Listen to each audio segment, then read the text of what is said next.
Yo mi intervención, en primer lugar, yo aquí lo que quería era que vinieran profesionales como los que hemos escuchado, porque ellos saben bastante más de Puente Genil que yo, aunque yo sea de aquí. Pero es verdad que mi carrera, cuando uno tiene que presentarse a sí mismo, voy a cortarlo un poco. Yo estudié la carrera de Historia, luego me especialicé en Historia Antigua y actualmente estoy haciendo el doctorado en la Universidad de Córdoba en Prehistoria. Así que, dado como podéis ver, voy totalmente contraria a lo que estamos hablando hoy aquí. Concretamente estoy estudiando un yacimiento de la Edad del Bronce final de Santaella, el casco antiguo de Santaella. Así que lo he orientado, mi intervención, un poco a la arqueología, como arqueóloga profesional, a la arqueología de Puente Genil. Voy a ser súper breve porque tampoco quiero alargarme mucho y la intención de esta tarde era que lo escucharais a ellos, ¿vale? A ver si... Bueno, en Puente Genil tenemos una historia milenaria, desde el Paleolítico, con herramientas útiles en las terrazas del Genil, que si bien es cierto que no se han estudiado como deberían, sí que tenemos constancia de su existencia. En algún momento seguramente se podrán estudiar. Quiero recordar, que debería haberlo dicho hace 2 minutos, pero bueno, nunca es tarde, quiero recordar a 2 grandes figuras que hemos tenido en Puente Genil y que nos faltan, que eran los grandes conocedores de nuestro pasado, como fueron Luis Alberto López Palomo, uno de los mejores arqueólogos de la provincia de Córdoba y que tuvimos la suerte de tener en Puente Genil, y Antonio Illanes, el cronista oficial de Puente Genil. Así que desde aquí quiero mostrar mi reconocimiento a 2 grandes figuras que seguramente más de uno eche de menos.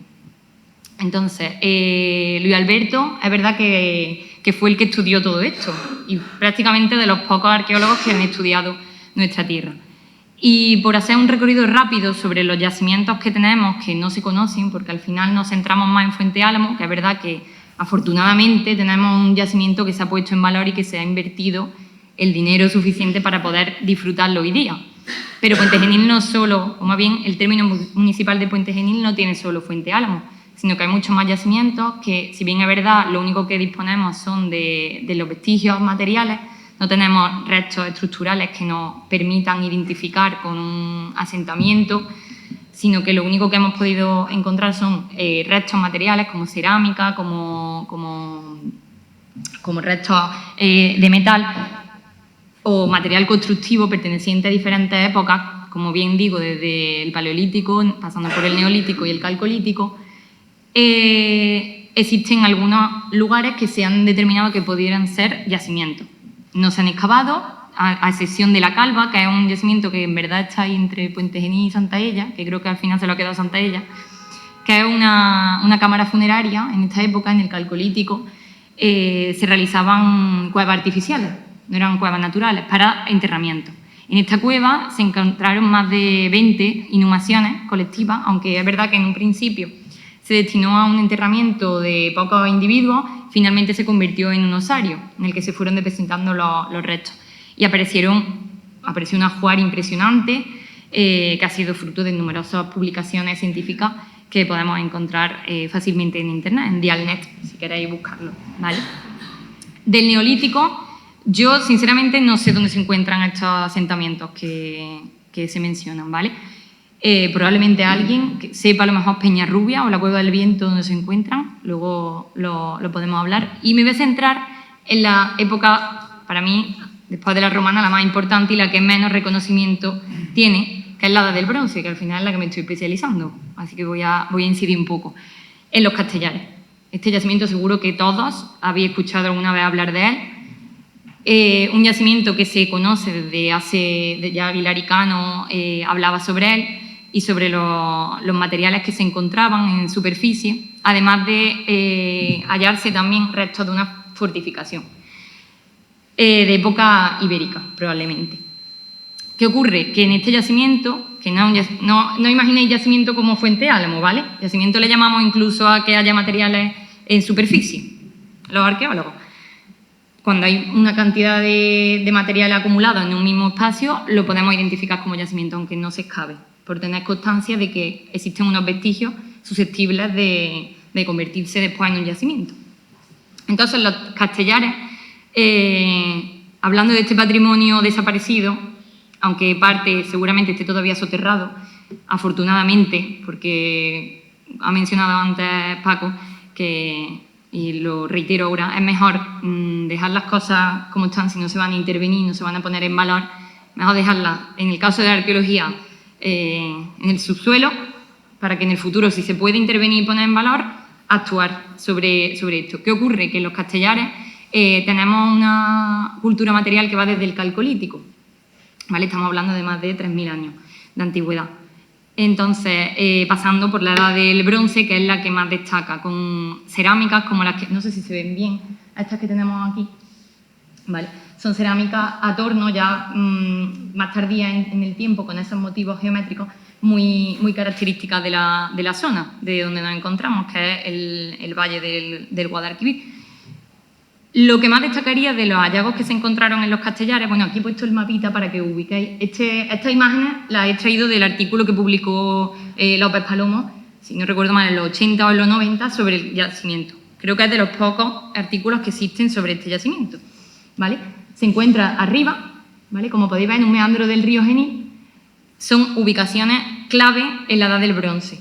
Se suelen ubicar en una zona macetada, con control de territorio, para poder controlar el territorio, y cerca de una zona de agua, lógicamente. ¿Qué destacaría, entre otros muchos materiales que se han encontrado en este yacimiento? La dama de los Castellares, que la encontramos en el museo, la podríamos ver. Típicas damas ibéricas que tenemos, por ejemplo, la dama de Baza, la dama de Elche, tan conocidas, pues aquí también tenemos una, y seguramente muchas no lo sabíais. Es verdad que no tiene la calidad que podemos ver en las otras, pero bueno, hay que reconocer también su valor.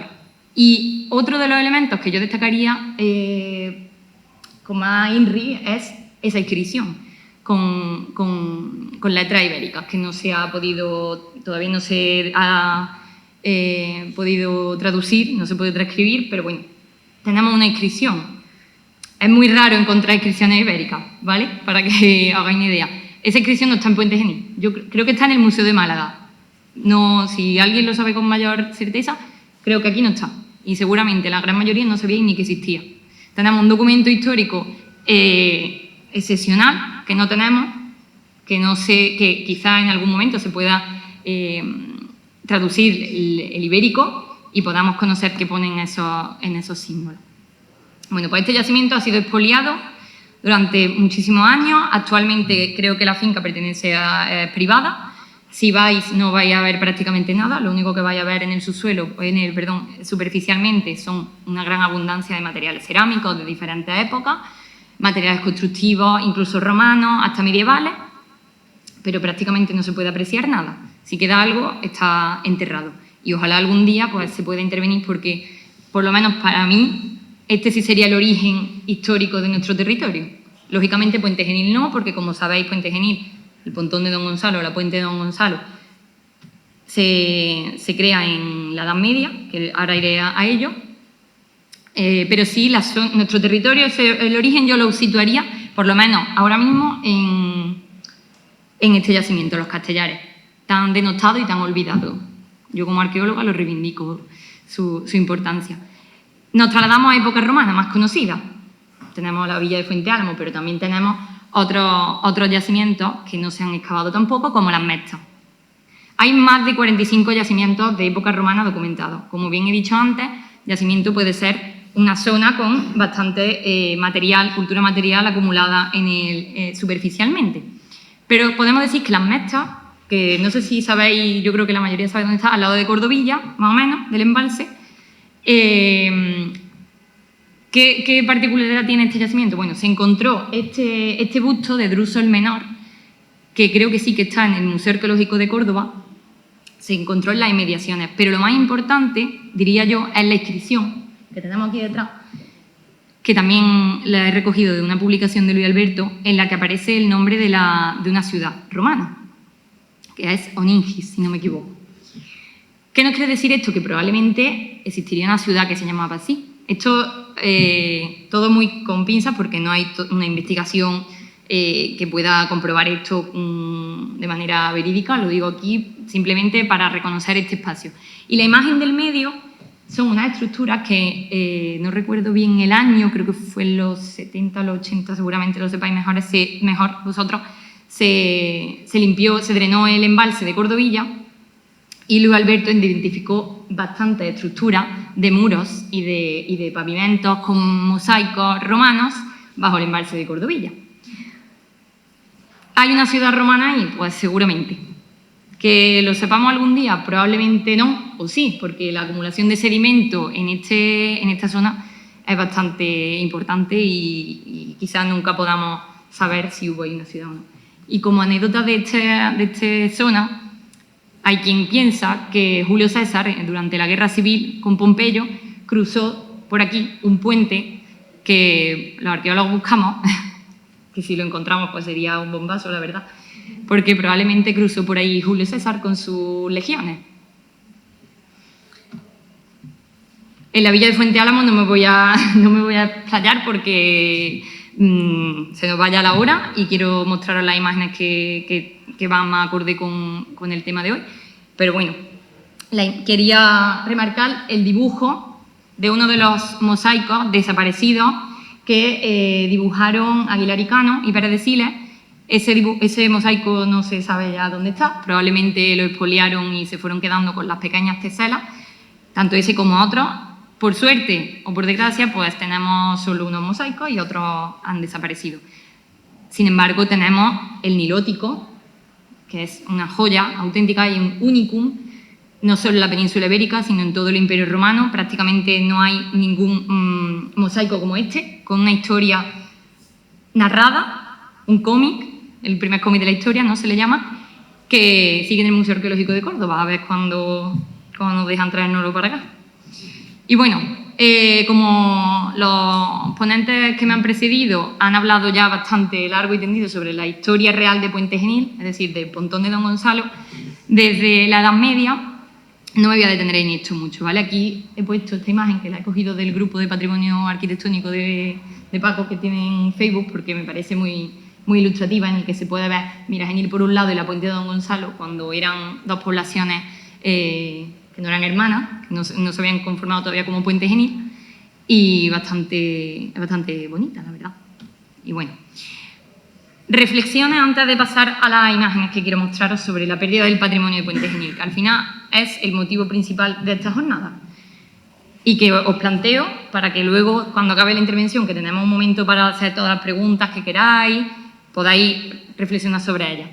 ¿Cuáles son las principales amenazas al patrimonio de hoy en día? Pues el abandono, la urbanización descontrolada, esa especulación urbanística que durante los años 60, los años 70 fue cuando más destrozo hizo, porque todavía no existía la ley de patrimonio histórico del 85 que al menos pues protege un poco más los monumentos, pero que bueno, la falta de financiación, el vandalismo y la falta de conciencia social sobre el valor de nuestro patrimonio, porque el patrimonio no es únicamente, ya hemos visto a lo largo de la tarde que el patrimonio no es una única cosa. El patrimonio es patrimonio material, patrimonio inmaterial, con nuestros saberes, nuestras costumbres, nuestras tradiciones, pero sobre todo lo que da sentido a nuestra identidad como pueblo y como sociedad. Pues también los edificios privados de los que hablábamos, de las casas solariegas que han desaparecido, que quedan aproximadamente 3, 4 en Puente Genil, y que aún hoy se siguen derribando, como hemos visto, que este mismo año 2025 se ha derribado una de ellas. ¿Cómo podemos nosotros...? Quiero que reflexionéis sobre ello, porque que habiendo la normativa y habiendo los procedimientos que hay para poder intentar preservar estos bienes, se sigan derribando, hace pensar, ¿verdad? Bueno, ¿qué papel deben jugar las comunidades locales en la conservación del patrimonio? ¿Qué podemos hacer nosotros? Conocer nuestra historia. Si no conocemos nuestra historia, no vamos a valorarla, no vamos a luchar por preservarla, no vamos a conservarla. Involucrar a la sociedad implica acciones de preservación respetuosas con nuestra identidad. No podemos olvidarnos de lo que tenemos. Puente Genil ha perdido muchísimo patrimonio, lo hemos visto a lo largo de la tarde. Un patrimonio que ya es muy difícil poder recuperar, pero que también tenemos que ser conscientes de que hay otras metodologías que se pueden implementar para recuperarlo. Como explico ahora. Bueno, ¿qué responsabilidad tienen los gobiernos locales frente a la protección? Implementar las normativas de protección que existen, promover proyectos de restauración, fomentar la educación patrimonial, que alguien cuando pase por una calle y vea que van a derribar un edificio, pues, oiga, que lo mismo hay que luchar un poquito más porque esto no ocurra, ¿no? El PGO, el Plan General de Ordenación Urbanística, que todavía no sé si se está actualizando ya, no, ¿verdad? Bueno, pues este documento lo que permite es identificar todo el patrimonio, entre otras cosas, el patrimonio del pueblo en este caso, identificar los niveles de protección que requiere cada elemento. Yo, por ejemplo, ahora estoy trabajando en la Carta Patrimonial de un municipio de Córdoba y tienen el PGO actualizado, por lo tanto se reconocen todos los bienes patrimoniales que merecen una intervención, que merecen ser respetados, ya sea por la fachada o de manera estructural. Hay diferentes tipos de protección. O, por ejemplo, el bien de interés cultural, el BIC. Creo que en Puente Genil el único BIC que hay es la Alianza. ¿No? ¿Hay dos? ¿No es todavía BIC? El convento de la Asunción. Sí. Ya está.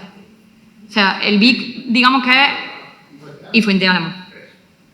Pero habría que incorporar bastantes más. La iglesia, por ejemplo, tenemos iglesias de 1500, que lo sabéis vosotros mejor que yo. El BIC, digamos que es el máximo nivel de protección que puede tener un bien, ¿vale? Y bueno, ¿qué papel tienen? Quería meter también en la intervención las nuevas tecnologías en la conservación del patrimonio, porque afortunadamente tenemos unas tecnologías actuales que nos permiten reconstruir, aunque sea digitalmente, tener modelos 3D de ese patrimonio desaparecido, que, bueno, un poco triste, porque no vamos a tener ya el bien material, pero bueno, por lo menos podemos conocerlo, difundirlo y educar en el sentido de que no ocurra, que tengamos que recurrir a las nuevas tecnologías para recuperar un bien, antes de que eso ocurra. Consecuencias de la pérdida de nuestro patrimonio: pérdida de la memoria colectiva, identitaria, de la cohesión social, pérdida de oportunidades turísticas culturales, empobrecimiento de la diversidad cultural y pérdida del sentimiento de pertenencia. Si no tenemos bienes que nos arraigan a nuestra tierra, pues nos convertiremos en una ciudad más sin historia y sin sentido. Y bueno, ya para terminar, aunque son varias imágenes, os he querido mostrar, porque no sé si habréis podido observar las imágenes que he ido poniendo por las mesas. Ahí solamente he puesto las imágenes antiguas, pero creo que era bastante más visual poder ver en qué se han convertido nuestros bienes patrimoniales, o por lo menos los que teníamos. Y un antes y después creo que bastante impactante, ¿verdad? Para que ya surjan las reflexiones. Esta vivienda, esta casa palacio, si no me equivoco, estaba aquí a nuestra espalda. Bueno, ahora es un edificio más. Esta es la vivienda que se ha derribado este año, 2025. No voy a comentar nada de cada imagen, ¿vale? Quiero que cada uno saque sus conclusiones y tal, ¿vale? Ahora se ha convertido en un solar vacío. Las fuentes, otro bien patrimonial que hemos perdido prácticamente todas las fuentes que tenía Puente Genil. Esta estaba en la imagen que muestro, en la purificación. Las fuentes son parte de nuestra historia también, como habéis podido ver en la mayoría de las imágenes, con los cántaros esperando para poder llenarlo de agua. Eso forma parte de nuestra historia, nuestro legado. Si lo eliminamos sistemáticamente, ¿dónde queda esa historia? Ya ha desaparecido, nadie sabe que eso existía. La calle contra el Almirante Delgado Parejo, el final de la calle La Plaza, los magníficos parking que tenemos, ¿verdad? Donde he aparcado yo y de hecho, pues hubiera preferido no tener que aparcar ahí si se hubieran mantenido esos edificios que tenemos ahí. El otro parking. Creo que está bien puesta la imagen, no sé si coincide exactamente con el punto. Bueno, esto es que para mí... El molino si no recuerdo mal, de la familia de Manuel Reina, creo que pertenecía a la familia de Manuel Reina, si me equivoco ahora corregirme, que teníamos Sí, ¿verdad? Es ese sitio donde estaba, ¿verdad? Vale, pues ahora es un magnífico bloque de piso, muy bonito. Esta para mí es también una barbaridad que, bueno... Esto es la iglesia de los desamparados, como era antes, ¿vale? Era una iglesia hermana a la iglesia del Colegio Compañía de María, que lo tenemos un poquito más a la izquierda de la imagen, ¿vale?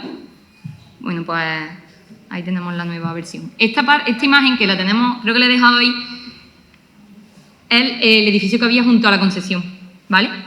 Ahora tenemos también un bloque de pisos con los juzgados muy bonitos, también, ¿a que sí? Otra perspectiva de la calle Don Gonzalo, esta mira hacia donde estamos nosotros. Podemos ver las casas preciosas que había, que ya no existen tampoco. La transformación de la Plaza Emilio Reina, que también se llamó en un momento dado la Plaza de la Mosca, porque era donde estaba el mercado más antiguo.